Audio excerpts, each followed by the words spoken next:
rekomenda nyo kami po, sir? Ba, matagal na. Ay, thank you. Alam ko naman yan, sir, kahit hindi Meron na. Siyempre, tayo naman, pag nag-recommend naman ako, siyempre, sila yung bago makipag-usap sa'yo. Kasi ayoko naman ng, Yes. ako pa lalapit, diba? Parang baka sabihin, baka may commission pa ako. Pwede pension, bibigyan mo commission.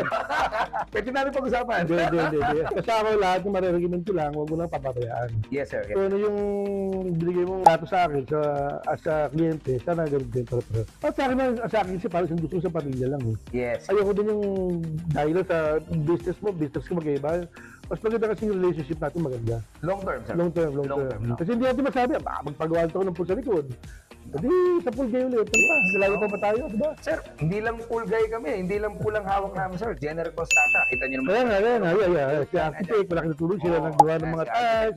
Peto kami, sir. So, wala kang puproblemahin sa amin. Oo. It's just so happen na ang hiningi mo sa aming services during that time is para sa pool. Pool. Pero kumpleto tayo ng services. Kaya nga, yung team ninyo, huwag niyo pabayaan. Yes, sir. So, alagaan nyo lang lahat ng mga kliyente nyo. Yun lang, wala na iba. Kasi yung mga kliyente naman, isa lang, masaya yan pag napapansin mo. Kasi pag di mo pinansin niya, magtatampo niya, wala na.